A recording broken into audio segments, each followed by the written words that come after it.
అందరికీ నమస్తే అండి ఫ్రెండ్స్. ఇప్పుడు మన వీడియో ఏమంటే నాకు మన ఆశ్రమం బాధ్యతే కాకుండా బయట సర్వీసులు కాకుండా ఫ్యామిలీ బాధ్యత కాకుండా ఆశ్రమం బాధ్యత కాకుండా ఇక్కడ ఆఫీస్ బాధ్యత కూడా ఉంటుంది. ఏమంటే లెక్కలన్నీ ఉంటాయి కదండి. మనకి ఎవరికి మనం లెక్కలు చెప్పకపోయినా కూడా గవర్నమెంట్ మనం లెక్కలు చెప్పాల్సి వస్తుంది కాబట్టి చెప్పాలి ఖచ్చితంగా. అది తూచా తప్పకుండా కరెక్ట్ వేలో ఉండాలి కాబట్టి ఈ రకంగా ఆఫీస్ వర్క్ కూడా చేసుకుంటుంటాం మేము. ఇంకోటి ఏమంటే ఇక్కడ ఆఫీసు గవర్నమెంట్ అంటే ఏమన్నా గవర్నమెంట్ ఫండ్స్ వస్తుందేమో అమ్మకి అని అనుకోవచ్చు. అసలు గవర్నమెంట్ ఫండ్స్ నేను అప్లై చేసుకోలేదండి. అప్లై చేసుకుంటే వస్తుంది, మాకు సీనియారిటీ ఉంది కాబట్టి. కాకపోతే నాకు ఇష్టం లేకుండా అప్లై చేసుకోలేదు అంతే. ఎందుకంటే అది కూడా గవర్నమెంట్ తప్పు పెట్టినట్లు అయిపోతుంది కదా, గవర్నమెంట్ ఫండ్స్ లేదు అని చెప్పకూడదు కాబట్టి ఈ విధంగా చెప్తున్నాను. నేను అప్లై చేసుకోలేదు కాబట్టి. ఇంక ఇక్కడైతే నేనైతే ట్రస్ట్ ఫౌండర్ని. నా డ్యూటీలు ఏముంటాయి మీకు ఆల్రెడీ అంతా తెలుసు. ఇంకా మా వారు ఇక్కడ మేనేజరు. తన మేనేజర్ పోస్ట్ కి తన న్యాయం చేస్తున్నారు తూచా తప్పకుండా. ఇంకా సార్ గురించి మన మాట్లాడినారు. ఈ రోజు మన కొత్త వ్యక్తి ఇక్కడ యాడ్ అయినారు. కాకపోతే మన ఆశ్రమంలో తను చాలా రోజుల నుంచి వర్క్ చేస్తున్నారు. తను తిరుపతి నుండి రావాలి కాబట్టి మంత్లీ వన్స్ 2 months వన్స్ అట్లా వస్తూ ఉంటారు, ఇక్కడ వర్క్ చూసుకుంటా ఉంటారు. తన పోస్ట్ ఏమి, తను ఇక్కడ ఏం వర్క్ చేస్తారు అనేది తన మాటల్లో విందాం. అందరికీ నమస్తే అండి. నా పేరు మరుపూర్ శేఖర్. నేను జీవదాత చారిటబుల్ ట్రస్ట్లో అకౌంట్స్ ఆఫీసర్గా వర్క్ చేస్తున్నాను. ఇక్కడ ప్రతి నెల వచ్చేటటువంటి ట్రస్ట్కి సంబంధించినటువంటి డొనేషన్స్ కావచ్చు, ఎక్స్పెండిచర్లు కావచ్చు, ఇవన్నీ కూడా అమ్మగారి ద్వారా మనం అన్నీ కూడా చెక్కుల రూపంలోనే ఇవ్వబడుతుంది. క్యాష్గా కూడా ఎక్కడ కూడా మనం ప్రజెంట్ చేయడం జరగటం లేదు. చిన్న వస్తువులైనా కూడా మనము క్యాష్గానే పేమెంట్ చేస్తున్నాం. అన్నీ కూడా డిజిటల్ పేమెంట్లే జరుగుతున్నాయి. మేము కూడా ఎన్నో ట్రస్టులకి చేస్తుంటాము. సో ఇక్కడ జీవదాత ట్రస్ట్లో ఒక ప్రాసెస్లో ఏదైనా ఖర్చు పెట్టాలంటే కూడా కమిటీలో పెద్ద పెద్ద ఐటమ్స్ తీసుకోవాలనుకున్నప్పుడు కావచ్చు, లేకపోతే పెద్ద ఎక్స్పెండిచర్ కావాలన్నప్పుడు ఒక ట్రస్ట్లో మీటింగ్ పెట్టినప్పుడు దాని డెసిషన్స్ తీసుకొని దాని ప్రకారం కూడా ఖర్చు చేయడం జరుగుతుంది. అలాగే డొనేషన్స్ ఎవరెవరైతే కొంతమంది మాకు తెలియకుండా కూడా బ్యాంకులో వేస్తుంటారు, కొంతమంది తెలిసి ఇస్తుంటారు. అలాంటి వాళ్ళకు కూడా సార్ కాల్ చేసి వాళ్ళకి రిసిప్ట్ కావాలన్నప్పుడు మనం రిసిప్ట్ కూడా చేస్తాం. అలాగే ఇన్కమ్ ట్యాక్స్ సంబంధించినటువంటి రిసిప్ట్స్ అన్నీ కూడా మేము అప్లోడ్ చేయడం జరుగుతుంది. ఎవరైనా డొనేషన్ అలా మిస్ అయిన వాళ్ళు కూడా కొంతమంది కాల్ చేసి కూడా అడుగుతుంటారు. సార్ మేము పోస్ట్లో కూడా పంపిస్తుంటాం. దీనికి సంబంధించి ఎలాంటి విషయాలు ఉన్నా కూడా ఎవరైనా కూడా మేడం అడిగి కూడా నివృత్తి చేసుకోవచ్చు. ఎలాంటి ట్రాన్సాక్షన్స్ అయినా, చిన్న ట్రాన్సాక్షన్స్ అయినా కూడా అథెంటికేటెడ్గా బ్యాంక్ స్టేట్మెంట్ పెట్టుకొని ఎవ్రీ మంత్ చెక్ చేయడము, దాంట్లో ఏమైనా లోటుపాట్లు ఉంటే తీసుకోవడము, ఫుడ్ కావచ్చు, లేకపోతే కాస్మెటిక్స్, బట్టలు, ఏదైనా కూడా చాలా ఖర్చులు ఉంటాయి. చిన్న చిన్న ఖర్చులు, చాలా ఖర్చులు కూడా కొన్ని మేము చూపించలేకపోవచ్చు. అది సొంత ఖర్చులు కూడా మేడం వాళ్ళు భరిస్తుంటారు. అన్నీ కూడా దీంట్లోనే మేము పెట్టలేము. ఎందుకంటే కొన్ని బయట వెళ్ళినప్పుడు అమ్మగారు అక్కడ వెళ్ళినప్పుడు కూడా చాలా మందికి కూడా కొంత డొనేట్ చేస్తుంటారు అక్కడ ఎక్కడ వాళ్ళు ఉంటే. అలాంటప్పుడు కూడా ఒక్కోసారి చెక్ ఇవ్వలేము. కానీ అలాంటివన్నీ కూడా మేము దీంట్లో చూపించలేము. అది పర్సనల్ వర్క్ కూడా చూపిస్తుంటారు. సో మీరందరూ కూడా ఇది గమనించాలని నా ప్రార్థన. ఇక్కడ మీకు అర్థమైంది అనుకుంటాను. ఏమంటే బయట వెళ్ళినప్పుడు చాలా వరకు సర్వీస్ చేస్తూ ఉంటాను కదండి. అదేమంటే నా పర్సనల్ డబ్బులు కూడా అక్కడ ఇచ్చేస్తాను. అది ఒకసారి ట్రస్ట్ లోకి లెక్క చూపించట్లేదు. ఎందుకంటే ట్రస్ట్ డబ్బులు కాదు, నా పర్సనల్ డబ్బులు ఒకసారి. ఎందుకంటే నాకు కూడా ఫ్యామిలీ ఉంది. కాకపోతే ఫ్యామిలీ అంటే ఫ్యామిలీ ఆశ్రమం అంతా ఓటేనండి. మేము ఇక్కడే ఉంటాం కాబట్టి మేమిద్దరు కూడా ఆశ్రమం వాసలే ఇక్కడ కాబట్టి అది కూడా ట్రస్ట్ డబ్బులే. అది కూడా నేను సర్వీస్ కే వాడతాను. ఇంకా అంతకుమించి ఏం చెప్పలేను. ఇంకా కొన్ని మనకి ఇక్కడ మన ఆశ్రమంలో అంటే 8G 12A ఇట్లాంటివన్నీ ఉంటాయి కదా, అవి సంబంధించింది ఏమేమి ఉన్నాయి అనేది సార్ ఎక్స్ప్లెయిన్ చేస్తారు. తన గురించి తనగా ఒకసారి పరిచయం చేసుకుంటారు. ఎందుకంటే మనం కొంతమంది చూసి ఇండిపోవచ్చు, ఆయన ఎవరు అనుకోవచ్చు మధ్యలో. అందరికి నమస్తే అండి. పోయిన వీడియోలో నేను పరిచయం చేసుకుని చెప్పడం జరిగింది. మళ్ళీ ఒకసారి నా పేరు ప్రహ్లాద. ఇక్కడ ప్రధానంగా ఏంటంటే ఆల్రెడీ శేఖర్ పరిచయం చేసుకున్నారు. శేఖర్ కొద్దిగా బయట నుంచి ఏమేమి చేయాలనేది మొత్తం చూస్తుంటారు. నేను ఇంటర్నల్గా వచ్చిన ప్రతి డొనేషన్ సంబంధించి రసీదు ఇవ్వడము, తర్వాత లెక్కలు రావడము, నగదు బుక్ మెయింటైన్ చేయడం, ఇలాంటివన్నీ ప్రతి ఒక్కటి మనం చూస్తుంటాము. ప్రతి నెల కూడా అప్డేట్ చేసుకోవడం కానీ, బ్యాంక్ స్టేట్మెంట్ తెప్పించుకోవడం కానీ, ప్రతి ఒక్కటి వెరిఫై చేయడం కానీ అవి చేస్తున్నాము. ఇక్కడ ముఖ్యంగా ఒక విషయం ఏంటంటే చిన్న అమౌంట్లు తప్ప పెద్ద అమౌంట్లు అన్నీ కూడా పూర్తిగా చెక్ ద్వారా మనం పేమెంట్ చేస్తున్నాము. ఎక్కడ కూడా క్యాష్ డీలింగ్స్, క్యాష్ డ్రా చేసేది, దగ్గర పెట్టుకునేది, పేజీ ఇలాంటివి అయితే లేదండి. అమ్మగారు అయితే ప్రతిదీ మీద చాలా స్ట్రిక్ట్గా ఉంటున్నారు. సో కాబట్టి ఆ విధంగానే మనము ఎప్పుడు ఏ టైంలో వచ్చి వెరిఫై చేసినా కూడా అన్ని కరెక్ట్గా ఉండే విధంగా లెక్కలు కానీ అన్ని అప్డేట్ చేసుకుంటా ముందుకెళ్తున్నాము. ఇది ప్రతి ఒక్కరు గమనించాలి. సో ఇక్కడ ముఖ్యంగా చూసినట్లయితే మన ఆల్రెడీ చెప్పడం జరిగింది శేఖర్ గారు, మనకు చారిటబుల్ ట్రస్ట్ కింద మన జీవదాత సేవా ట్రస్ట్ని మనం రిజిస్ట్రేషన్ చేయడం జరిగింది. మా రిజిస్ట్రేషన్ సంబంధించి లీగల్గా సంబంధించి డాక్యుమెంట్స్ అన్ని మేము రెడీ చేసి పెట్టుకున్నాము. మనకి 12A ఉంది, 8G ఉంది, పాన్ ఉంది. సో ప్రతి సంవత్సరం కూడా చట్ట ప్రకారం ఏ డాక్యుమెంట్స్ అయితే మన గవర్నమెంట్కి చూపించాలనో మన మన ఇన్కమ్ ట్యాక్స్ లాగిన్లో ఏవైతే మనం అప్లోడ్ చేయాలనో అవన్నీ ఎప్పటికప్పుడు మనం చేసుకుంటున్నాము. ఇందాక నేను చెప్పినట్టుగానే మన శేఖర్ గారు బయట నుంచి ఆర్టీఓ వైపు నుంచి ఏం చేయాలని చేస్తుంటారు.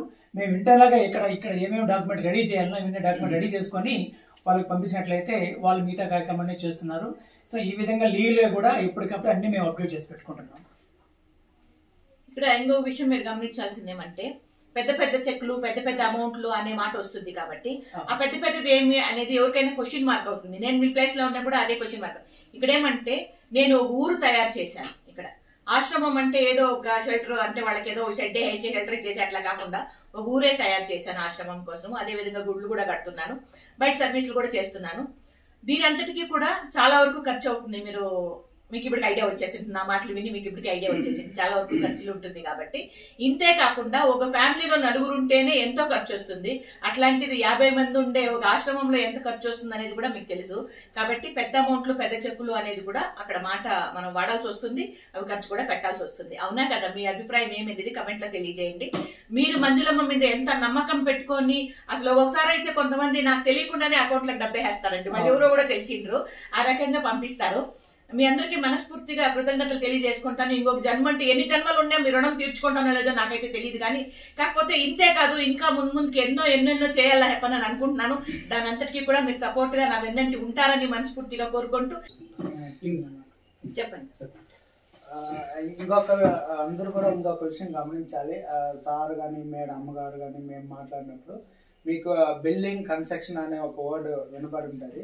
సో బిల్డింగ్ కన్స్ట్రక్షన్ అంటే మేడం వాళ్ళకి కావచ్చు డూప్లెక్స్లు అవి ఇవి అనుకున్నారు. బట్ వీళ్ళకి ఓల్డ్ ఏజ్ పీపుల్కి కావాల్సినటువంటి సౌకర్యాల కోసము కన్స్ట్రక్షన్ జరుగుతూ ఉంటుంది. కొంతమంది బయట నుంచి వచ్చిన వాళ్ళు ఉన్నారు. ఇప్పుడు అభిమానులు కొంతమంది లేట్గా వస్తారు, ఒకవేళ వాళ్ళు పంపించలేదు, అమ్మగారు అసలు బయట పంపించలేదు, అలాంటి వాళ్ళ కోసం బస్ చేయడానికి కావచ్చు. వీళ్ళకి కూడా హైజీనిక్గా నేను కూడా చాలా ఎన్జిఓస్కి అకౌంట్స్ చేస్తుంటాను, చాలా వాటికి కూడా నేను చూస్తుంటాను. సో చాలా హైజీనిక్గా అంటే ఎక్కడ కానీ స్మెల్ రావడం కానీ దోమలు వాలడం కానీ ఈగలు వాళ్ళ అలాంటి హైజీనిక్ మెయింటైన్ చేయాలి అంటే కూడా ఒక మంచి వాతావరణం కలగాలి. దానికి సంబంధించిన కన్స్ట్రక్షన్స్ కావచ్చు, లేకపోతే మెయింటెనెన్స్ కావచ్చు, ఇవన్నీ కూడా సారు కూడా చూస్తుంటారు. బిల్డింగ్స్ అన్నాం కాబట్టి వీళ్ళు ఏమన్నా డూప్లెక్స్ కట్టుకుంటున్నారేమో అది అనుకోవచ్చు. సో అది కూడా క్లారిఫై. ఇంతవరకు మాకంటూ ఇల్లు కట్టుకోలేదండి, మాకైతే చాలా బిత్తిడి ఇల్లు ఉంది. అందరితో పాటు వీళ్ళు ఉంటున్నారు, వాళ్ళు కూడా ఒక రూమ్ లో ఉంటున్నారు, అందరూ ఉన్నట్టు మేడం వాళ్ళు కూడా ఉంటున్నారు. సో ప్రేక్షకులకి నా తరఫున, ఎందుకంటే వాళ్ళు మేడం వాళ్ళు చెప్పేదానికంటే కూడా నేను రియల్ గా చూశాను కాబట్టి. సో బిల్డింగ్స్ అంటే మీరు వేరే వేరే డౌట్స్ ఊహించుకోవద్దంటే దయచేసి, అది ప్యూర్లీ ఓల్డ్ ఏజ్ హోమ్ కోసమే. అలాగే టెంపుల్స్ కూడా అంటే ఒక రకమైనటువంటి కల్చర్ బిల్డప్ చేయడానికి ఓల్డ్ ఏజ్ వాళ్ళు ఒక రకమైన మానసికంగా కావచ్చు, లేకపోతే సార్ వాళ్ళకి బయట వెళ్ళడానికి చాలా దూరంగా ఉంటుంది. సో వాళ్ళ మనశ్శాంతి కోసం ఒక రిక్రియేషన్ యాక్టివిటీ లాగా కూడా టెంపుల్ ఇక్కడే చేయడము, కొన్ని ఫెస్టివల్స్ కూడా చేయడం జరుగుతుంది.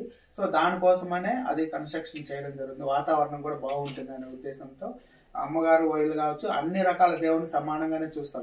ఓల్డ్ ఏజ్ హోమ్ లో అన్ని ఫెస్టివల్స్ కూడా చేస్తాం. బట్ కొన్ని రకాల ఈరోజు కూడా చేస్తాము. సో అది కూడా మీరందరూ కూడా, ఎందుకంటే మా ప్రేక్షకుల్లో మా దీంట్లో రకరకాల కమ్యూనిటీ వాళ్ళు ఉండొచ్చు, రకరకాల వీళ్ళు ఉండొచ్చు, కాబట్టి ఇది అందరికి సమానం, ఇది అందరిది. సో అది కూడా మీరు గమనించాలని నా సైడ్ నుంచి నేను చెప్తాను. ఈ వీడియోని ఇంతతో ముగించేస్తున్నాను. వీడియో కనుక నచ్చినట్లయితే లైక్ చేయండి, షేర్ చేయండి, సబ్స్క్రైబ్ చేసుకోండి. Thank you. అయ్యో సరే మాట్లాడండి, నేను మధ్యలో కట్ చేసేసుకుంటాను. అందరికి నమస్తే అండి, నా పేరు తిప్పన్న యాదవ్. అక్కడ మేడం గారు మందులమ్మ చెప్పినట్టుగా నేను ఇక్కడ ఆల్ యాక్టివిటీస్ పైన మానిటరింగ్ చేస్తూ ఉంటాను. మానిటరింగ్ అంటే ఏమంటే యాక్చువల్గా మనకి వృద్ధాశ్రమం ఉంది, గోశాల ఉంది, తర్వాత టెంపుల్ కన్స్ట్రక్షన్ ఉంది, బిల్డింగ్ కన్స్ట్రక్షన్ ఉంటాయి, బయట సర్వీసెస్ చార్టెడ్ బయట సర్వీసెస్ మనం చేస్తూ ఉంటాం, అంబులెన్స్ ఉంది, తర్వాత వెహికల్ మెయింటెనెన్స్, ఎవ్రీథింగ్ ఇవన్నీ మానిటర్ చేస్తుంటాను.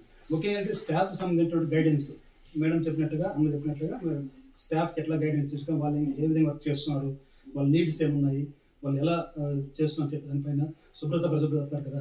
ముఖ్యంగా ఆశ్రమంలో క్లీన్లెస్, తర్వాత వాళ్ళ హైజీన్కి సంబంధించింది, వాళ్ళు ఫుడ్ ఎలా పెడుతున్నారు, ఫుడ్ ఏ విధంగా ఈవెన్ ఎవ్రీథింగ్ మానిటర్ చేసుకుంటూ ఉంటారు వీళ్ళ యొక్క అమ్మగారి సలహాతో. అదేవిధంగా మనకి ఇక్కడ ఏదైతే గోశాలలో ఆవులు ఎట్లా మెయింటైన్ చేస్తున్నారు, దానికి స్పాట్ ఎట్లా ఉంది, దానికి ఫీడ్ ఎట్లా చేస్తున్నారు, ఫీడింగ్ ఎట్లా చేస్తున్నారు, మిల్క్ ఏ విధంగా వస్తుంది ప్రిపేర్ చేస్తుంటారు. అదేవిధంగా వచ్చి మేము ఇక్కడ ఏమంటే టోటల్ విజిటర్స్ వస్తున్నారు. అమ్మగారికి అభిమానులు 1 మిలియన్ అబోవ్ ఉన్నారు, వరల్డ్ వైజ్ ఉన్నారు అనమాట. వరల్డ్ వైజ్ వాళ్ళు ఎవరో ఎప్పుడో ఒకసారి ఫోన్ చేస్తారు. యాక్చువల్గా నేనే మెయింటైన్ చేస్తాను. అమ్మగారి ఫోన్ అంటే అమ్మగారి ఫోన్ సపరేట్గా ఏమి ఉండదు, సపరేట్ నెంబర్ ఉంటే ఏమి ఉండదు. ఒకే ఒక నెంబర్ వచ్చి మీకు 9441315536 వచ్చి అది ఇచ్చి వాట్సాప్ మాత్రమే ఉంటుంది. మీకు దాంట్లో కాల్ వచ్చే అవకాశం లేదు. మీరు ఏమన్నా చేయాలంటే వాట్సాప్లో మాత్రమే చేసి దాంట్లో రెస్పాండ్ అయ్యి దాంట్లో చేసుకోవచ్చు అనమాట. వాళ్ళు నేను గైడెన్స్ చేస్తుంటారు. వాళ్ళు రిసీవ్ చేసుకోవడము, వాళ్ళ అమ్మగారితో కూర్చొని మాట్లాడిపించడము, వాళ్ళు వచ్చినప్పుడు ఏ విషయాలపైన వాళ్ళు మాట్లాడుతారు, లవ్ అండ్ అఫెక్షన్స్ వాళ్ళు చూస్తూ ఉంటారు అనమాట. ఇది పరిస్థితి. ఈ విజిటర్స్ వచ్చి రమ్మని చెప్పడము, వాళ్ళకి చూసి పంపించడం చేస్తుంటాము. మెయిన్గా ఏమంటే ఈ ఆశ్రమం సంబంధించినటువంటి సెక్యూరిటీకి సంబంధించి మనకి ఆల్రెడీ మనకి సీసీ కెమెరాస్ అంతా ఉంది. సెక్యూరిటీ సంబంధించి దానికి సంబంధించి ఎట్లా మెయింటెన్స్ కరెక్ట్గా ఉంది చూసుకోవడం. తర్వాత వెహికల్ సంబంధించినటువంటి బయట పోయి వస్తూ ఉంటే ఎట్లా వస్తుంది ఎట్లా పోతున్నారో సంబంధించి చూసుకోవడం కూడా చేస్తూ ఉంటాను. ఎందుకంటే అమ్మగారు అంటే టోటల్లీ యూట్యూబ్ మొత్తం చేసేది మేడం గారే. మేము ఎవరు చేయం, మా పిల్లలు కానీ మేము కానీ ఎవరు కూడా ఇన్వాల్వ్ కాము. టోటల్ ఉన్నటువంటి ఈ రోజున మంజులా పవర్ ఛానల్లో 2800 వీడియోస్ ఉన్నాయి. మంజులా పవర్ ఛానల్లో 2800 వీడియోలు ఉన్నాయి. ప్లస్ అమ్మ ప్రేమ లాస్ట్లో వచ్చి దగ్గర 500-600 వీడియోస్ ఉన్నాయి. ఇవన్నీ కూడా ఇంత పెద్ద ఛానల్ మెయింటైన్ చేసేది మేడం గారు. కాబట్టి ఆ యొక్క యూట్యూబ్ సంబంధించినటువంటి ఎడిటింగ్ కానీ, దానికి సంబంధించిన వాయిస్ ఓవర్ ఇవ్వడం కానీ, బ్యాక్గ్రౌండ్ బింగ్ సెట్ చేయడం కానీ, దాని కనెక్టివిటీ కానీ, దాన్ని పబ్లిష్ చేయడం కానీ ఎవ్రీథింగ్ మేడం చూసుకుంటారు. కాబట్టి అంత బడ్డని తను పెట్టుకొని మళ్ళీ మా గైడెన్స్ ఇస్తూ ద టోటల్ ఆల్రౌండర్గా ఏమి ఫౌండర్ సీజీ ఆల్రౌండర్ నేను చెప్పడం. ఓ ఫౌండర్గా ఉంటే ఆల్రౌండర్గా చేస్తున్నారు. కాబట్టి ఈరోజు ఇంత బాగా ముందుకు నడుస్తుంది. దీనికంతా కారణము అమ్మ చెప్పినట్లుగా మీరే అనమాట. ఎవరు ఫాలోయర్స్, సబ్స్క్రైబర్స్, అభిమానులు, ఫ్యాన్స్ మీరుండగానే మేమందరం ఇక్కడ ఉన్నాం. కాబట్టి ఇది నా ఇది మేనేజర్గా నేను బాగా చేస్తున్న నమ్మకం నాకుంది. ఇంకేమన్నా బాగా చేయకపోతే బాగా ఏమైనా సజెషన్స్ ఇవ్వాలంటే మేడం గారు ఇస్తారు, దాన్ని బట్టి ఫాలో అప్ చేస్తాం. మీరు మంజులమ్మ మీద ఎంత నమ్మకం పెట్టుకొని అసలు ఒకసారి అయితే కొంతమంది నాకు తెలియకుండానే అకౌంట్లకు డబ్బేస్తారండి, మళ్ళీ ఎవరో కూడా తెలిసిండ్రు, ఆ రకంగా పంపిస్తారు. మీ అందరికీ మనస్ఫూర్తిగా కృతజ్ఞతలు తెలియజేసుకుంటాను. ఇంకొక జన్మ అంటే ఎన్ని జన్మలు ఉన్నా మీ రుణం తీర్చుకుంటానో లేదో నాకైతే తెలియదు. కానీ కాకపోతే ఇంతే కాదు, ఇంకా ముందుకి ఎన్నెన్నో చేయాలా హెప్పని అనుకుంటున్నాను. దాని అంతటికీ కూడా మీరు సపోర్ట్ గా నా వెన్నంటి ఉంటారని మనస్ఫూర్తిగా కోరుకుంటూ ఈ వీడియోని ఇంతతో ముగించేస్తున్నాను.